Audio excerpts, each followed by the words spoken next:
host a female-only hackathon. I won't do it because it won't help you. So, but I find your voice very powerful.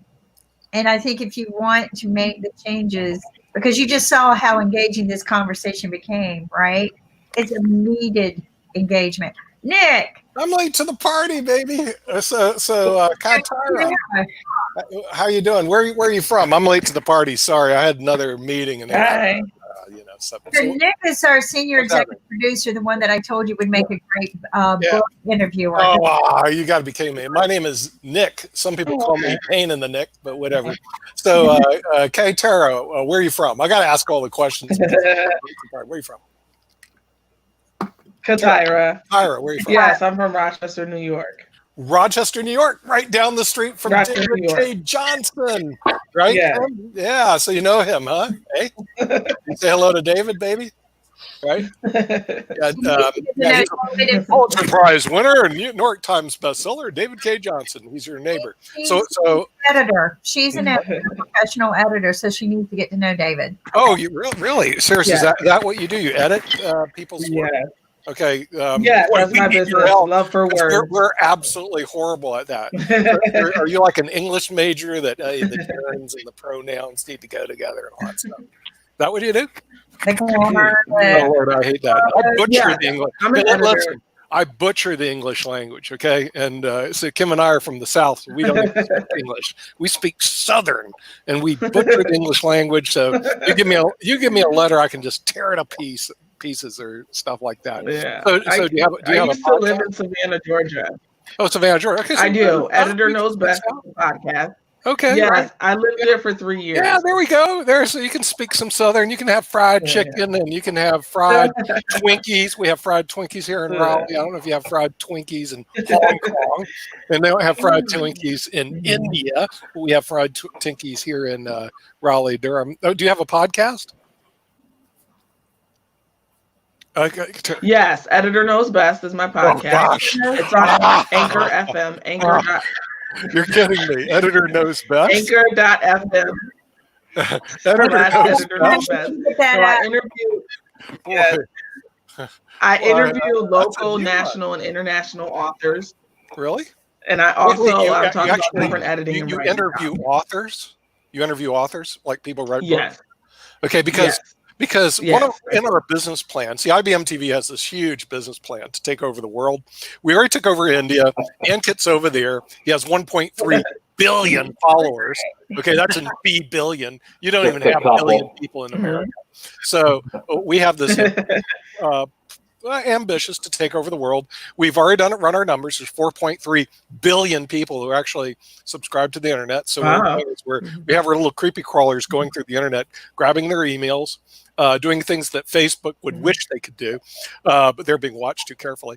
And then increasing our base, and one of our business plans to have a book channel. Seriously, where because we have authors. That, not only have authors, we have them in the can, Kim. In other words, we have a lot of interviews already in the can. We have what they call interviews on our book channel in the can with the authors. We stuck them in the can because we weren't ready to launch the book channel yet. But these were interviews back in the day when we had to do editing. Oh gosh, doing live editing and post production. No edits. Editing, post production.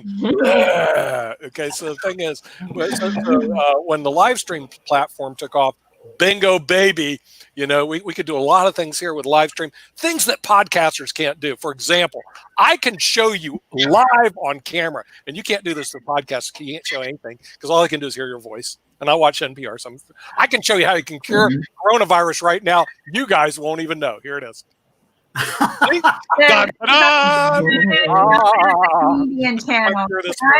Okay, so you can do that in a podcast. You just can't do that. I mean, you can't do it in a podcast. You can do it on Pod TV. So it's a really great thing. But yeah, the Book Fit Club. See, we even had this on our business plan, and we just didn't execute it till the technology caught up with our wild ideas. We also have intellectual property. Okay, such as I can bring in artificial intelligence. Alexa, what is coronavirus? On December 31st, Alexa, be quiet. Alexa, shut up. Okay, see, the thing is, you can bring it in, but it's kind of boring because AI is boring just to begin with. IBM sells a lot of it, but that's because it works. But if you try to put it on camera, forget it. It's boring. It takes too long. Forget it. So anyway, so well, it's good to have you here because, like I said, we're looking to expand and actually have a book channel. But as I tell the people I work with, there's one person who doesn't want to do anything. Wow. I'm the last person you ask to do anything. Okay. So if there's an idea, hey, you could be involved in it. No. Okay. I played tennis this morning. I'm a golfer. I get to play golf, tennis, go out to the country club. All right. Being on TV or working with clients. No, don't want to do anything. Or even since I've been an attorney for 37 years, going to court, I don't want to go to court. I don't want to do anything. See, my job is to do what I do best, which is nothing. Okay. And my mom told me a long time ago, you're good for nothing. I said, you're right. Okay, so the thing is, I'm good with it. So the thing is, I do that, and I'm really, really good at it. So that's my expertise. But if your expertise is actually the English language book channel, we're have to get you with Kim and see if we can expand that. And with that, I've been drawn to the podcast. And who's this with drawn to the podcast? What's your name? Hi. Sorry, I was wrapped up in your talking there. My name's Brian Finley. Yep. And Drawn to the Podcast is basically a podcast about creative people and their journey from sort of the origin stories of high school going into this professional seeking, pursuing of passions, dream chasing thing. Really? And yeah, and in that I hope to hit on the highs, of course, but the lows. What city are you in? St. John, New Brunswick, Eastern Canada. You're Canadian! Yeah. Hey, yeah. Canadian. See, I can speak Canadian, eh? I used to live in Bellingham, Washington, and I used to be able to learn Canadian, eh? I know that when you talk to them, you say, hey, you want to be a Canadian friend? I love hockey. Hockey, baby. Hockey. And see, Canadians love hockey. Yeah, I'm a bad Canadian, though. I can't stand sports. You can't stand sports? Oh, man. Okay. Yeah. The thing is, okay, we have services available for people like you. There are counselors available to get you back on track with hockey, okay, because they love hockey, they love curling, and they love to say, we have services available for people like you. Where's this echo? I don't know. I don't know. I don't know. You know, see, maybe I'm saying something. Hey, you know what? It could be the Facebook police coming after me. They do that a lot. So, you know, like that. Okay. So you actually you bring creative people onto your podcast? Yeah, I've been really fortunate. My podcast is pretty new. I'm only at about episode 18 right now. It just came out on Monday. Right. And I've gotten some really fantastic guests on. My background's animation. I've been a professional animator. Yeah, for about 20 years. Do any of that stuff. You actually know how to do animation? You've done animation? Yeah. Worked for Disney for about 3.5 years. Creative. We used to have podcasts on you. I look at that stuff. I'm going, how do they do that stuff? It must take them 2 centuries to produce that stuff. It takes a long time. That's what I think. I'm going, why do people suffer through this? Isn't that meticulous work? Yeah, well, I think that about some of the guests that come on, I'm in such awe of their talent, right? And I just think, how did you even learn to do that? Because I've had musicians on. I had a contestant from Canadian Idol came on and Canadian Idol, talked about his experience, and I've had some of the legendary animators from Disney come on, like Tad Stones and. He invented Darkwing Duck.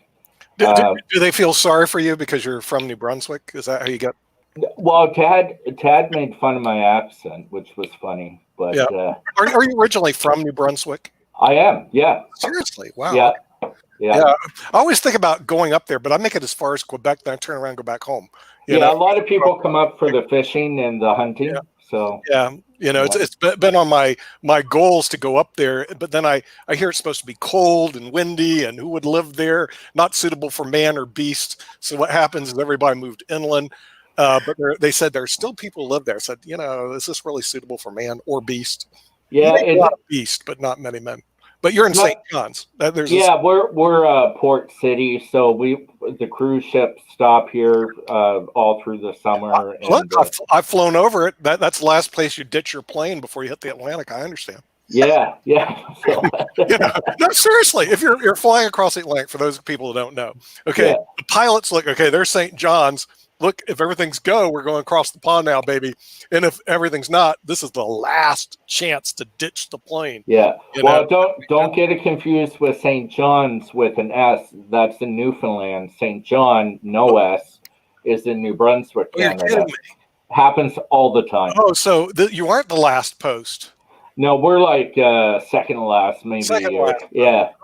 You have multiple St. John's to confuse the Americans? Well, we have a plural and a singular. Seriously? And, really? Yeah. Well, and they're in two different provinces. Newfoundland has the plural. We have the singular. Okay, right. Well, the thing is, see, I do have a globe here, so I can find out where Canada is. See, Americans, we don't know too much about where the world is, so I got to go look around here. There's India. I found it. See, it's from India. And then I got to turn around here, and then somewhere there's Canada. It's like north here somewhere. Oh, there it is. There it is. It's that thing way up there. No one goes to. There you go. Is that one of those cool globes with the mountains you can touch and they're bumped? Yeah, you can touch mountains and stuff like that. Yeah, you're over there somewhere in the coast there. That's you can see New Brunswick there. Yeah, and no one ever goes there because you get hit by the Atlantic storms all the time, and so everybody moved inland to Quebec and Montreal. So you bring in interesting people and creative people. How do you find these creative people? Facebook has been a blessing, and and there's been one or two people who have been huge supporters of my journey to become a podcaster. Like I said, I'm brand new to it, and it sort of goes against everything I believe to be my comfort zone. Of course, you're an animator. You produce cartoons and funny things. And I'm comfortable behind the camera. I have severe anxiety disorder. I have. Very seriously? Okay. So you're in front of a camera now, broadcast worldwide audience. Yeah, it's freaking me out like you wouldn't believe. You're what? I'm freaked out like you wouldn't believe, but I got some medicine here. Let me see if I can give you some. I got Lysol. No, here we go. I got pills back here. I can. I took mine this morning, so I'm good. See, the thing is, okay. So being in front of a camera isn't really something you like to do. It doesn't drive you then. It's not but I feel it's important to do because I just turned 43 back in September. Man. Yeah, well, not as young as I used to be. I left 43 20 years ago. But I do feel it's important to overcome your fears so you can grow. Right. And I sort of had gotten to a point where I felt like I was a slave to my anxiety long enough. Right. So even if I crash and burn in front of people, so what? So what? Who cares? But I mean, in the past, it was everything. I couldn't look the fool. There's no way I could put myself out there like that. I couldn't do this, couldn't do that, couldn't do this for reasons that were entirely in my own head. Did you grow up in Canada? I did. Okay, that explains it. Okay, go on.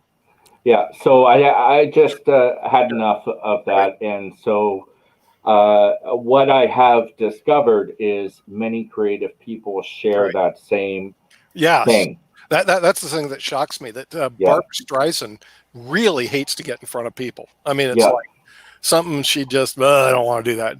And that kind of surprises me because I go, well, isn't that kind of your job? And I think they do it because it's their job. It's not because they like to do it. It's because it's their job. Now, me, I'm a total sociopath, so I don't notice anything. So it doesn't bother me. So if you have the other side of the mental illness, in other words, you just don't really tune into people very well. Right. And it doesn't bother you at all. See, your real problem is you're actually connected to the human being. That's your problem. Okay. Where you actually, among many others. Among other things. Right. If you're totally disconnected, then this works. Yeah. It really does. But no, I think that's a great thing that you're actually able to bring them on. I think that right now during the coronavirus that it's easier to get these people because they have nothing Yeah. better, I mean, seriously, than to get on a podcast or a pod TV. So. Yeah.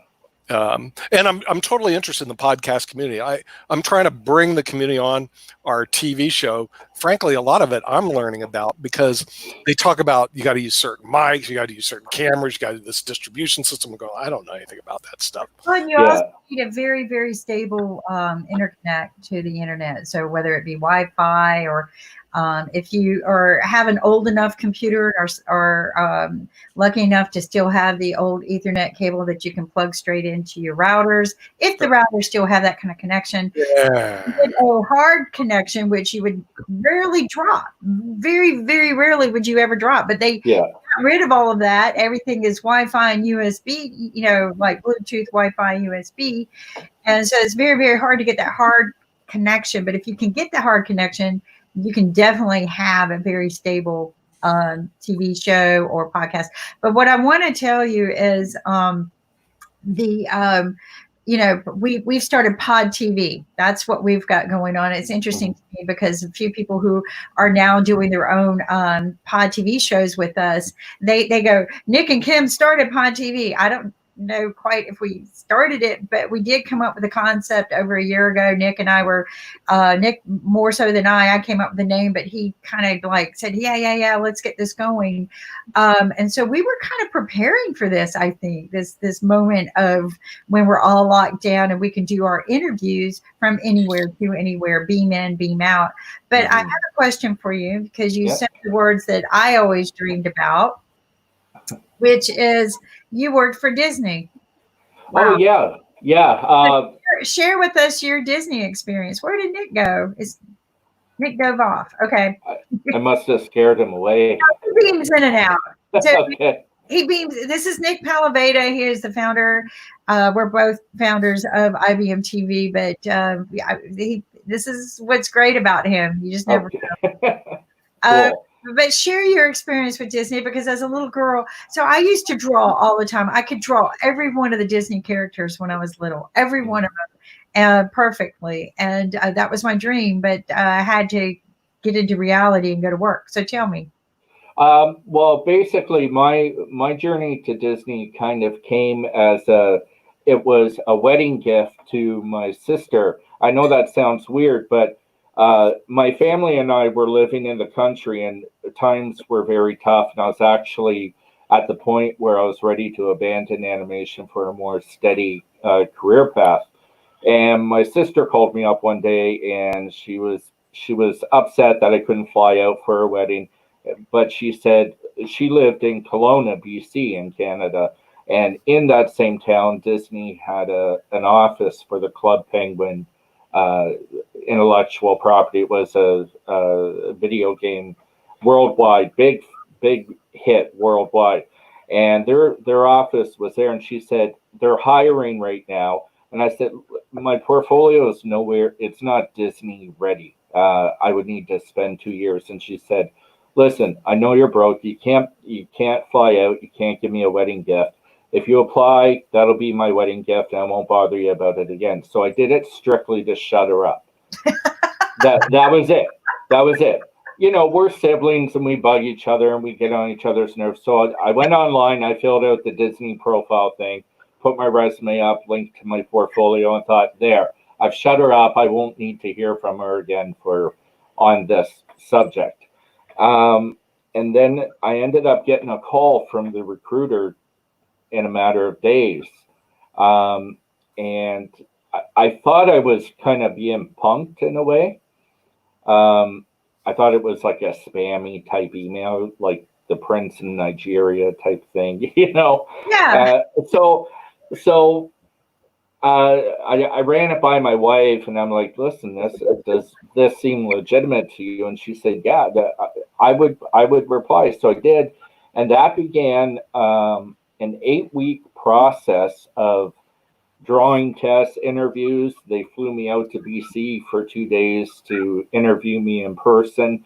That was mind-blowing to me, because I'm from I don't come from money. Okay. So that type of thing just blew me away. That a company thought that I was worth flying across my country to see them.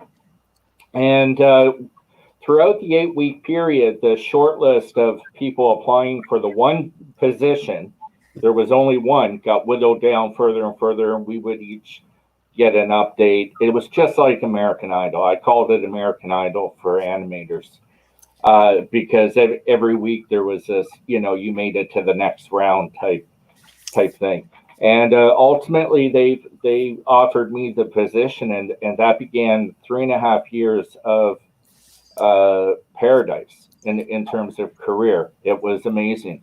If you've ever watched a making of on like any of the Disney films where they show you behind the scenes and all the art on the wall and that type of thing, it was just like that every day. And working for Disney was always my dream. I remember being, 5 on the floor, watching the old cartoons like Ferdinand the Bull and, the old Mickey Mouse, and saying, I want to do that. I didn't know what that was. I knew nothing about animation as what's involved. I just knew I wanted to do that. I didn't know Disney had an operation in St. John's, Canada. Not in St. John, Kelowna, BC at the time. It's no longer there. Where's Kelowna, BC? Just a minute. It's on the other side of Canada. Yeah, right above California. Yeah. So I'm trying to find your website. How do I get? Is it near Vancouver? Yeah, it's about a 3.5-hour drive. DTIpodcast.com. Oh, can you put it up? Yeah, because it sounds to me as you actually have talent, not like the people that are on IBM TV. I mean, like us, because I'm going, this guy, and you actually had a real job. I always admire that because, when you own companies, people want to know, because we do Startup Wednesday, and you want to know about business owners, you say, okay, first requirement to be a business owner is you're totally unemployable. Okay, by any remember Tom Vellante? Well, the reason he owns a multi-billion-dollar company, okay, that runs VRBOs and all these fintech things. And the first thing he did is I said, Tom, so here you are, a multi-billion-dollar company. How do you get started? He goes, I found out I'm totally unemployable. So he started his own company. Oh, wow. This is an illustration I did that I put on canvas. This is just my own personal Wow. artwork. Damn. Wow, that is so beautiful. Have you ever seen Hubie, the penguin cartoon movie? It's one of my favorite Hubie. Anyway, The Pebble and the Penguin. The Pebble and the Penguin. Yes. My all-time favorite cartoon movie. My son could sing every song and dance to every penguin dance. Yeah. The Pebble and the Penguin to me was probably the all-time best. Penguin. Let me ask you this: when dealing with Disney, I'm sure you have a lot of non-competes, NDAs. Going into business with them. What kind of content are you allowed to continue drawing after you leave? Are your hands tied? Well, mine are free now. Basically, after you leave Disney, it's sort of you get what you negotiate. My contract, I didn't really have that. It wasn't because I left Disney to go work for another feature film studio in Vancouver called Braun. They did Joker, and but they have an animation division too. Excuse me. So I went to work for them, and it was instant. Like I just left Disney to go work for them. But animators are like that. We're kind of like NBA players. We quit this team, go over here, and we keep crisscrossing because we squirrel out on, ooh, look at that project. I want to go over there, and so. Well, it's also, like you mentioned earlier, that you didn't like to be in front of a video camera, nor did I. For many, as an engineer, you would never see me in the public eye. Even when I own my own companies, I hire people to do that for me. But you got to go out your box to grow, right? That's true. Yeah. I think an artist, my son's an artist, And in order for him to continue finding new fans and things, he's got to continue changing his art. His art's got to continue growing. And if you're not feeling uncomfortable, you're not growing. You just, 100%. So I think what you did, and getting in front of the camera, you're not bad in front of the camera. You got beautiful blue eyes. Oh, thank you. And you got a beautiful smile, so you're very natural in front of the camera. I wouldn't be afraid of the camera. I was actually afraid of the camera. And when I met Nick Palaveda years ago, it was at a PBS hackathon. I was there for what? The hackers. Right. I've And- had full-blown panic attacks in front of the camera. Many years ago, I thought I was a businessman. And I had my own studio at the time, and there were a few times where I'd be interviewed by the media and that type of thing. And when I go into my anxiety mode, the sweat just starts. And within 2 minutes, my hair looks like I just came out of the shower. Complete mess. I got fat man sweat stains on my shirts and everything. Just a disaster. My own mother would turn the TV off and go, "Not my boy." No, No, true story. But what I have found is doing this podcast has really helped me with my anxiety, with my fear, my insecurities with myself, which is a very long list. But as I talk to more and more creative people of every type of art discipline out there, I'm starting to learn that I'm not alone, and I'm starting to learn that I'm not as. This is going to sound very harsh, but I'm communicating to anybody watching what happens in my brain. Okay, it's a warped perspective, but I'm starting to learn that I'm not as inadequate or worthless as what the little gremlin in my brain tells me I am. If that makes sense. Yes, it does. It does. And, I, for many, many years, and I like my privacy, right? I feared the public eye for many, many years. Nick Palaveda managed to get me out of that. But when I first met him, we were at a hackathon, and he's this great public speaker. He gets up and I don't know if you know what a hackathon is, but it's where we do. No, I've never heard of one. So it sounds amazing. Well, okay, so it is 2 hackers enter, 1 hacker leaves, that type of thing. Something. Well, no, it's we all get together on a weekend on caffeine and junk food, and so I call it Hackers on Caffeine. So we get together and we create ideas and make them work in a weekend. Oh, that is very cool. So it is like the coolest thing you'll ever go to, if they still host them. But we would get together. There was AT&T used to hold them, and they would provide the tools if you needed hardware. They would say, these are the kind of things we want. Make something out of them. And so that's what we would do in one weekend. But it was really cool is that we were all given the same time frame. So we started Friday night. We'd meet each other, build a team, come up with an idea, literally brand it, and have a working prototype and pitch deck for it by Sunday afternoon.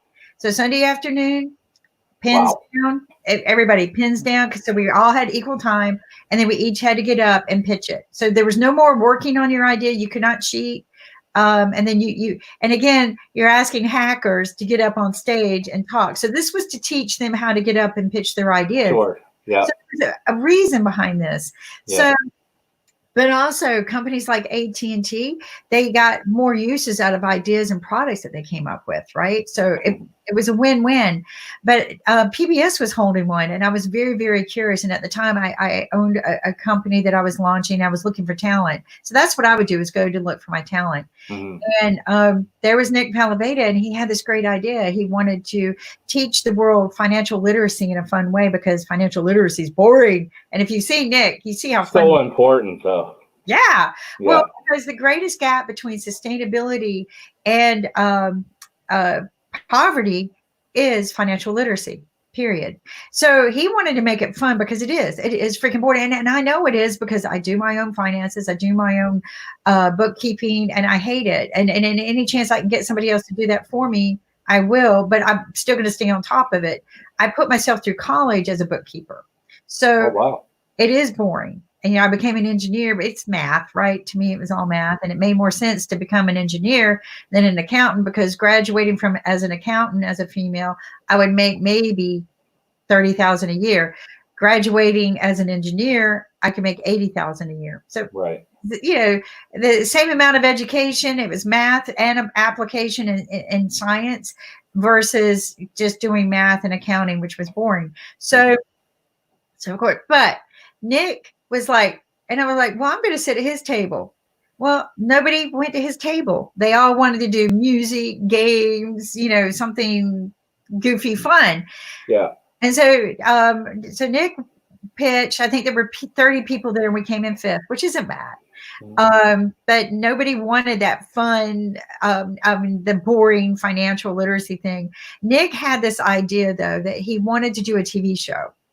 And so there we went. But I told him up front, you will never, ever see me in the public eye or behind the camera, ever.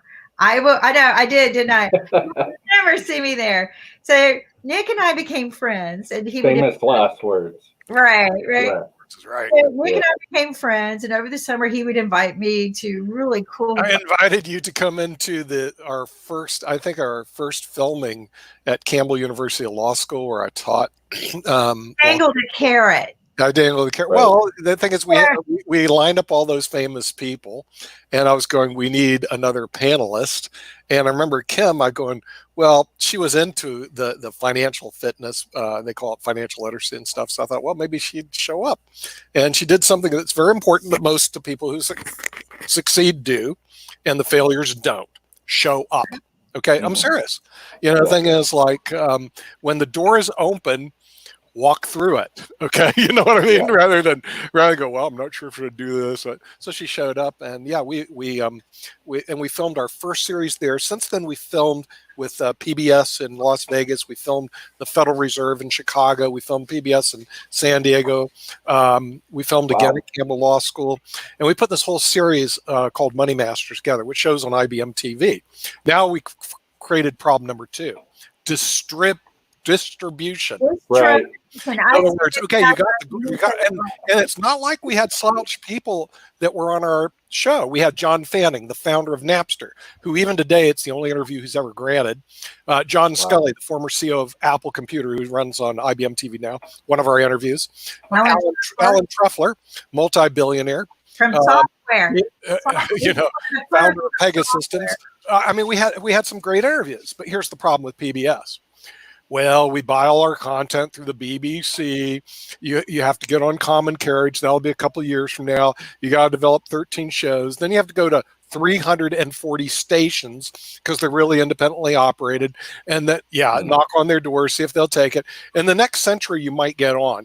And I'm going like, what are you talking about? So unless you came from BBC. Unless you came from the BBC.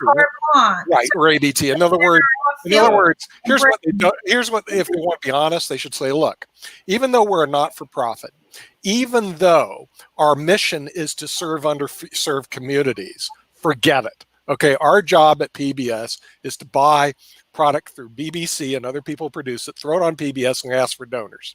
That's the honest truth. Okay, and then forget it. Now I watch it, and I donate to it. They have good programming, but are they going to expand? Are they going to expand their program? Are they going to create a book channel? Are they going to do anything innovative? No, they have no need to. Here's what they want to do. They want to collect their paychecks and retire. And I can appreciate that. Okay, I'm not, it's just the nature. We're closing down 50% of their stations that year when we. The media industry is just getting hammered. The traditional. So we joined NAPTea, and a lot of people don't even know what NAPTea is. Do you know what NAPTea is? I've never heard of it. No. Well, you better hear of it, okay? Because I'm going to let everybody know on the podcast. The National Association of Professional Television Executives. They're at the NAPTea meetings. There's 2 of them a year. One in Miami Beach, one in Budapest. I was going to go to the Budapest one this year because I've already been to Miami Beach. So Kim and I went to the Miami Beach one of NAPTea. We went out with Lou Martin, who founded it 90 years ago. The guy just passed away last year. He was seriously senior. And we knocked on all the doors. So we got to meet Paul Franklin, the president of CBS. We got to meet the people from the Discovery Channel, all these channels out there, all the traditional channels were there. Okay. Some great networking. Yeah. Oh, no, it's absolutely. That's what it takes. Yeah. Well, I mean, the thing is, what is it's a great educational if you want to have doors slammed in your face. Okay. So the thing is great networking? Yes and no. What you do is you learn the word no, no, no. Okay. So no matter what your goals or objectives are, the answer is no. As a matter of fact, what I should have done is walked around the NAPTea meeting with no. What's your question? Oh, you want something? No. Okay, you want to do something? No. I mean, they're going to be engaging and uplifting. You're out of your bloody skull. Okay, the answer is no. Thank you for attending, but the answer is no. Okay, so when you analyze the industry, I'm talking about the media industry. Okay, the answer is no. Okay. Oh, there it is. What's the question? There we go. Okay, they're guided by the Almighty. Ankit knows. Okay, Ankit knows, right? Yeah. And so Kim kept saying, we actually ended up putting Money Masters on the Biz TV network, 40 stations nationwide. And Kim kept going, well, we got to have our own network. I said, Kim, I knew the guys who created the Biz TV network. By the way, good network, does business television, 40 stations, low frequency. And every time I told people we're on the Biz TV network, they go, what's that? Okay, well, it didn't have a large distribution. And to do that, what this guy did, he went from channel to channel, station to station, to bring his programming over into a rev share, okay, basically. And that takes forever. Kim kept saying, oh, we got to do a network. I said, Kim, I will be dead before we have a network. No, he also said it would cost too much money because you get way too much money. In other words, you're talking the guy who actually is doing the Biz TV network sold to Fox. He had Liberty Sports, sold it to Fox Sports for like $400 million. But you know, you need to play in the $100 million, $400 million category. I said this ain't going to happen. Well, then we started working with IBM, doing some programming, and then we bought IBM TV as a way to distribute IBM programming. And then what happens? I said, you know what? The technology is changing, and the people at NAPTea were complaining about it. You can bypass all the traditional media and go what they call OTT, World Wide Web, and have a reach like our reach is right now, 4.3 billion people. Seriously, and I don't need CBS. I don't need CBS. I don't need NBC. By the way, Ankit, do you even watch CBS in India? CBS. Sometimes once a year. Okay. What about let's see, the Discovery Channel? Do you get Discovery Channel? Discovery History, we have it. Oh, the cable comes through. Okay. Well, so what happens is though we're able to actually get on India. We're able to go to Hong Kong. We have people in Malaysia. We have people here on Africa. In other words, we have instant worldwide reach. You know? And I'm going like, hey, that's great. So now I have a platform of 4.3 billion. Reach is different than distribution, though. Just because you have that reach doesn't mean they've heard about you yet. Okay, and that actually takes time because you've got to actually move through this whole cycle of distribution to even get close to your reach. Now, in the meantime, our friends at Facebook, you're right, is actually a good distribution model. There's absolutely no question about it, and they actually almost have a monopoly on it. In other words, hey, look, they're creating the groups. They're doing some really creative things. Now, what people don't know about Facebook, they had a competitor. I think it was called MySpace. Do you remember that? Oh, yeah. Okay, where's MySpace right now? Are you on that? No. Anybody on it? Last I heard, Justin Timberlake bought it, I think, and I haven't heard anything else about it. It's a dog. I didn't know that.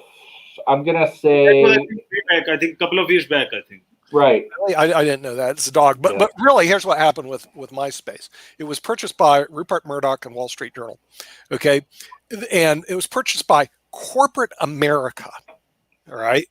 Corporate America, as you know, is not very good at moving through the tech industry. I mean, it just isn't, especially a company like the Wall Street Journal. Seriously, they're not, because they have to move fast. They have to make changes. They have to bring in creative people. All is against their grain.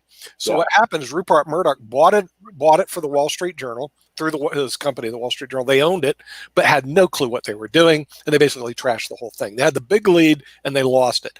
Not surprising, okay? Because my opinion, corporate America and media doesn't mix very well, except the technology companies are actually not too bad. Apple has Apple TV. Google bought YouTube. And that's YouTube TV. If you look at what they're doing, Amazon has Amazon Prime.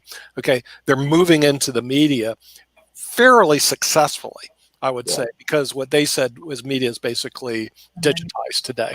So what's going on? CBS, NBC, yes, of course, see the revenue stream. CBS, NBC, ABC, and all the others are losing market share. And they said in 5 years, they'll lose about 25% of their market share. And they're going down. It's like this. They can't stop it. Now, will they die? No. It's just like newsprint. Newsprint isn't going to die. The radio's still around. The traditional media is still going around. But there's a big room for I call it anti-traditional media or niche players. So when we start IBM TV, we're going, okay, which markets are underserved? Not like the PBS, it's underserved, but we're not going to do anything about it. Which ones are underserved? Because seriously, if you take all the underserved markets, you add it together, you have a distribution chain bigger than CBS. Not even close. Bigger than NBC, bigger than anybody out there. The chess market alone has 30 million people. And a lot of people don't know it. You go to chess.com, 30 million people. Well, 30 million people, to give you an idea how big that is, NCIS doesn't draw it. And that's one of the biggest things on CBS. They draw about 7 million. When the NFL had their draft, they had the record of 55 million. Chess.com's ignored, and they already have 36 million people. There are little niches out there that have millions of viewers that are basically ignored. Look at the podcasters, you know? If you added up all the podcast distribution chains that are out there, my anticipation, you have over 1 million viewers, probably a million and a half, maybe more. I might be underestimating, maybe 14 million. I don't know. No one has ever analyzed how many people actually produce podcasts and are watching podcasts. It grows at a rate about 3,000 new podcasts per week. So it's a very competitive space. Growing more now that there's this what do you call it, coronavirus. I picked the absolute wrong time to jump into it. Actually, you picked the right time. I don't know if there's any wrong time to do things because things change. I think it's not so much timing; it's determination. Yes, Ankit, speak about wrong time. So during the COVID, so there's a stat that 25% of the podcasters have increased because they're sitting at home, they don't know what to do, and they start podcasting. Sure. And podcasting means if you do one episode, you are a podcaster. So people who are doing consistently podcasting, those number of people are few. But if you talk about podcasting as a community, there are millions of people, and every day you will find a new podcaster. But person or a group of people who do on a daily basis with a consistent time of efforts and money, they will have to subscribe basically. And I'm not sure it's timing. Is this something that you want to do, you enjoy doing, it gets you up in the morning? In other words, do you have a drive to do it, and sustainability? Or are you going to be able to sustain through the good and the bad times of it? Well, listen to his guest list. I mean, he's had some rocking. You're already hitting. I think you're going to have a great time because you're actually able to get the guests that normally you can't get. In other words, if you said, "Hey, if I start it during the high times," you ask these guests, they're going to go talk to my agent, Kim. Right. Talk to my agent, Kim. I get that a lot. I saw that email. So the thing is, from Larry, the cable guy, talk to my agent here. I'm really enjoying doing that. I'm trying very hard to get William Sadler on my podcast. He was the actor that played Death in Bill and Ted's Bogus Journey. Oh, really? And he's been in Die Hard too, and that type of thing. But I know a couple people that know him and know people that have worked with him. I'm trying really. He's my great white whale right now. And it's good to have these targets. We actually have a day dedicated to celebrities, so you may be on the wrong show. We may push you on to Tuesday. Tuesday is Celebrity Tuesday. If you want to meet the celebrities, I'm serious. It's called Celebrity Tuesday, but really, that's great. Entertainment. people on our Tuesday. We've actually had some pretty good people. The Henning Morales, I did see that show, Kim. He's always good. This guy is actually a Hollywood producer and produces all these shows. Yeah, Aniket. Henning. So, and also we are working on 2 more shows, which is about gamers. So the gaming community, and they use a lot of animation, and also we want to start a show on animation because we do a lot of storytelling with kids and other people. So animation in big picture. Yeah, we are working animation on Saturday. But see, the real problem that we have is finding good animators and actually that have products that can be put on somebody who's ritual, right? Somebody who's consistently on time. So one of the things I learned in this podcasting world was doing, I'm not even a fantasy football player, but I was on a fantasy football show for a whole season of football, which was very, very good for me to learn about podcaster life. We were converting him to Pod TV, even though he was doing his podcast on YouTube. But what I learned from him was consistency. He had been doing this for 20 years, and he was same time every week, and he was consistently blogging, right? So his fans that started to follow him could rely on him, that he was always there, same time every week. He was always blogging exactly the same time every day. He would send up a blog so they knew, right? Even though it could be VOD, video on demand, they knew that at Thursday at 7 o'clock, just before the game, he's going to blog something. So they're there. So because you got to build your base. You know, your base. And that takes some time to do that. But 6 million fans just by being but you have to be consistent to build the base. And but we're actually doing the celebrities on Tuesday.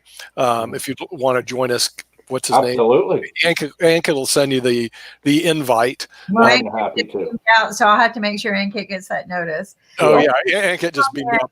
Email him because the thing that all of this brings is it just helps us stay connected, but it gives you distribution at a filter level, right? So IBM TV were very known in India. That's a lot of viewers. During this downtime, we became very popular in South Africa.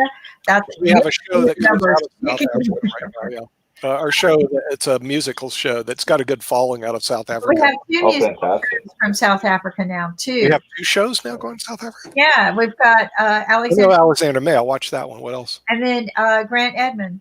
Oh, Grant Edmonds. Yes, I did see Grant. Yeah, he's pretty good. Great live music. The whole right. Yeah, live music on Sunday with Grant and Alexander May. So see what we're doing is out of the ashes, the phoenix shall rise.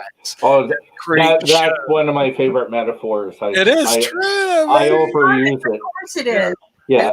Out of the ashes, the phoenix shall rise and take over the world. And with that madness, we actually even have a real live sponsor who just joined us. We have to have sponsors now. And when we work our commercials, people don't know that it is a commercial, which is pretty cool. But right now, you can stay here. You don't have to go anywhere. There we have Lynn Shepard from the Dollar Store, which is our sponsor. So Lynn, tell us a little bit about the Dollar Store. Namaste, Lynn. Hi, Lynn. Namaste. We're trying to teach the Canadians this. That's how you greet people because you can't shake hands anymore. So, so Lynn, what's going on with our Dollar Store? Well, Nick, I don't know whether you've been here since it happened, but we have a new CBD patch called the Extreme Patch that has 4% lidocaine with it as well. So if you have some pain, you can actually use the patch, put it on the spot where you have the pain, and it will help reduce the pain. And the feedback that we get from the various CBD patches, we have 2 now, is that they really, really work well to reduce the pain. So that's a new product that we have. As people may know, we are supporting Money Masters PBS and the mission that you have, which is to provide financial education for young people, both for people who are in impoverished areas to help them use financial education to get them out of poverty, but also for a lot of younger people like my 2 teenage grandsons who need to learn financial education. So we are donating half of our profits to Money Masters, and we see this as a long-term relationship. If you want to find out about our dollar store, go to IBM.tv, push the green button, become a customer. You get a $5 reward immediately for signing up to become a customer. We have rewards for every purchase. So every $10, you get $1 of additional rewards that you can apply to additional purchases. We have free shipping for orders of $25 and over. So, and it's delivered right to your door, unless you happen to live in my community where we don't have mail delivery. But that's okay. We probably are the only community in the world that have two things. Okay. Number one, as of this moment, we still do not have any COVID virus cases in our community. Congratulations. And that's number one. And number two, we don't have mail delivery. So no, that's a scary thought. There's another community in the United States that has no coronavirus. Our Canadian friend will probably know where this is. It's in the United States, and the name of the place is Point Roberts, Washington. Remember 5440 and Fight? When they cut off the 5440 and Fight, there's a little sliver of land in the United States that's out here in the ocean called Point Roberts, has no coronavirus cases. Well, you have to take 2 boats to get You have to go through Canada. You have to go through Canada twice, and our friendly Canadian guest understands that. Americans having to go through Canadian province twice to get to Point Roberts, they just won't do it. So the Americans don't go in, and Canadians don't Canadians don't go in. So there's Point Roberts for you. No coronavirus. Mail to the house either, so we might do that. So only on IBM TV you will know that Point Roberts, Washington has no coronavirus. So I've learned so much on IBM TV. I love just hanging out. That's because we're smart television, Lynn. I mean, there's no television. You can go do that. So I was on another Zoom call this morning, and boy, was I promoting the dickens out of IBM.tv to the people. Yeah, I think it's great because some of the stuff I've learned about coronavirus, some of the doctors that I've listened to, Dr. Markowitz the other day, Markowitz was phenomenal. I really loved listening to him. He's actually a Harvard medical graduate. I don't know if you know that. He went to Harvard Medical School. Is he because I looked him up, is he out of Hollywood, Florida? Is that where he's from? I believe so, but he did his medical degree got his MD at Harvard University Medical School. Right, and he's really into this stuff. You know. I'm going to email a classmate of mine from high school who got his medical degree at Harvard. So and see if the two of them know each other. Oh yeah, they all know each other. Yeah, we could get them on IBM TV because the thing is, on Friday we like to have the doctors, and sometimes they show up Saturday too. Is he a nephrologist? Is that what he is? He does what I call internal medicine, I think. Internal medicine, but mostly kidney research for diabetes. Right. Well, that's exactly. That's nephrology. Nephrology, right? Nephrology. Yeah. Right. He's got patients, and he treats patients with asthma. And just like all the other doctors, when this COVID came about, he kind of switched. He actually just finished publishing a paper. I think you came on that day when he was talking about it, Lynn. Right. Which is very fascinating to have a paper published this fast during a pandemic. And it's about the research he was doing with COVID and the different things that help. But one of the things we found with doctors like him and Dr. Tula and Dr. Sagu and Dr. Yu, who routinely come on our show, they're about facts, not fear. This is what we're researching. This is what we found, this is what we discovered. And they're more about the positive side of it. This works. All right. Mm-hmm. So one of the things we found is things that are just right at the tip of our nose. If you treat it, and this is something Dr. Arthur shared with us too, symptomatic treatment. Mm-hmm. Really? Many, yeah. So if it's more like the upper respiratory treatments, and use asthma type medications, it help the patients get through it. Is it going to go away? No. Cure it? No. But the treatment can make you survive it, and we think that's going to be the next step. Is the plasma treatment? We found out from doctors, and Dr. Makowski is researching this as well. Is we've learned that plasma from recovered patients is treating them with the plasma is helping them recover faster. So all of these things he put into his paper. Quercetin, did I pronounce that right? No, quercetin. Quercetin, yeah. Quercetin. So they have learned, these are things coming out on our show. They have learned that there's chronic fatigue after you've had COVID. Nick's got to go with it. Chronic fatigue after you've had COVID, and if you take this, which is mostly capers, but you could take the supplement if you don't like capers like me, and it will help you get over the fatigue. So I'm going to be taking it because I don't know what I had during this lockdown, but I was very sick. Even though I was on the show every day, I could put on good makeup so you wouldn't see my swelling, but I was running fevers off and on through the day. And it could have been anything. It could have been allergies. It could have been anything. But it fatigued me really bad. So I'm going to take this because he told me, Kim, how many times have I told you about this? So he even wrote it in a prescription, right? And he wrote it and put it up there. Put it up, right. But it's a supplement that you can get. Why am I not taking it? I don't like capers. But I can take the supplement. There you go. So I'm going to do it, and maybe the dollar store will get them ordered as some of the supplements.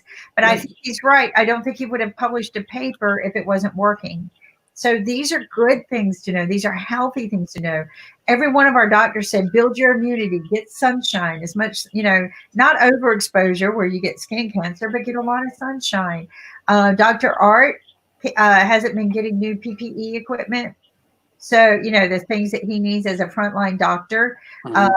So he's been taking his PPE equipment and putting it in the dashboard where the sun's at so that it's re-sanitizes because they know the sunshine sanitizes from COVID. Right. So, that COVID doesn't like sunshine, that it dissipates it or whatever the Science Foundation has discovered. They have known this since December. Have they told anyone in the media about this? No. But on our network, on our shows, this is what we have shown everybody from day one are the healthy, positive things that really are working. The doctors from India have just shared so much great information with us. Right.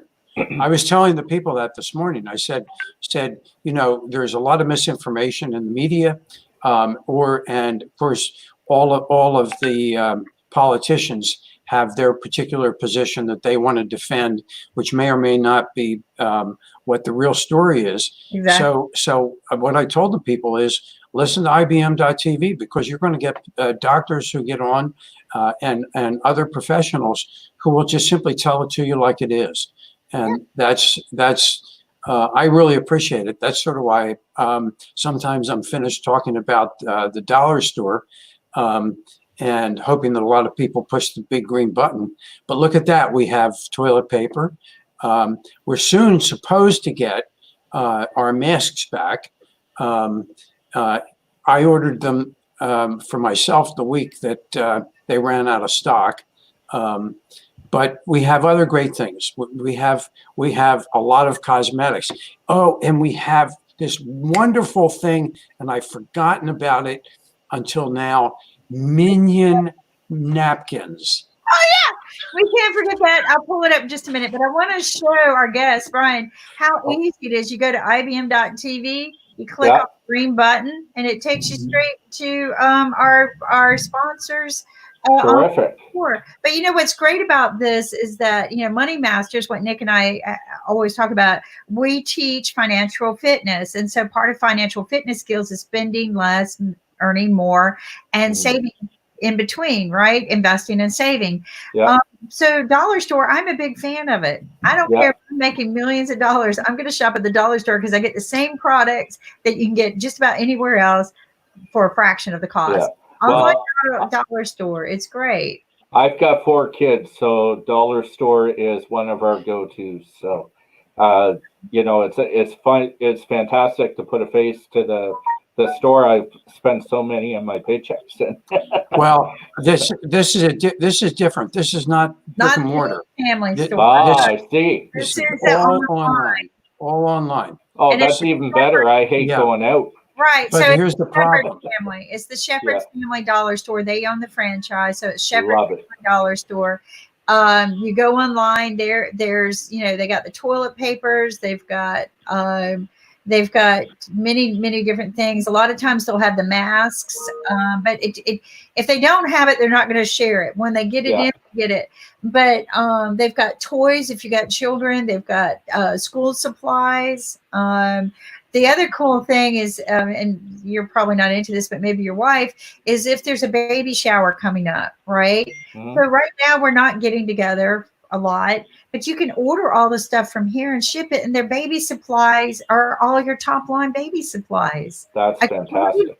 I went in there and I go, oh my gosh. And if you order $25 worth, it's shipped for free. I mean, it makes no sense to go shopping and spend the gas, risk infecting yourself when you can do all of it right here. I mean, it makes sense. Here's the issue for Brian, of course, because you're in Canada. We can ship to Canada, but the shipping is going to be probably significantly more. And that's a bummer. Yeah, it is a bummer. And since my daughter lives in Toronto, and we joke about it all the time, it's going to get held up by Border Patrol anyway. So I think they're going to resolve that issue. We have I'm not the only owner of an online dollar store. Mm-hmm.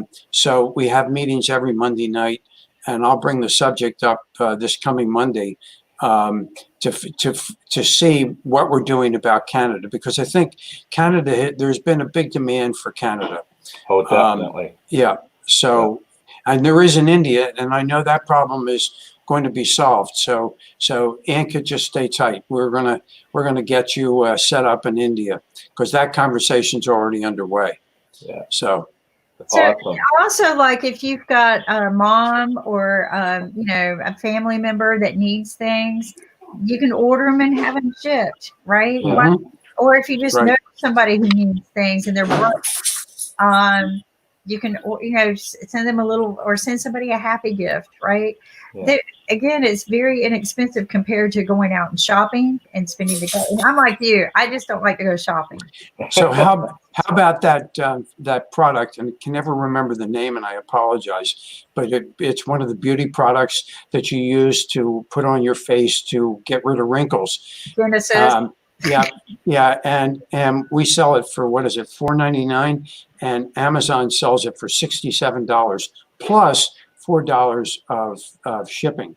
So there's a significant savings for people. Mm-hmm.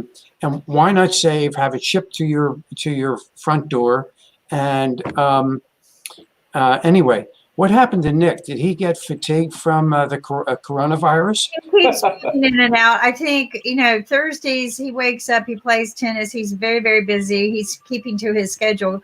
And then he has meetings and he beams in and out. So he's one of few whose companies really he maintained really good revenue during this time, mainly because he just switched over to Zoom and just started meeting everybody perpetually by Zoom. But his business requires a lot of meetings. So that's what he does. He beams in and out. So I'm going to take this opportunity to thank you for having me. I need to go back to teaching.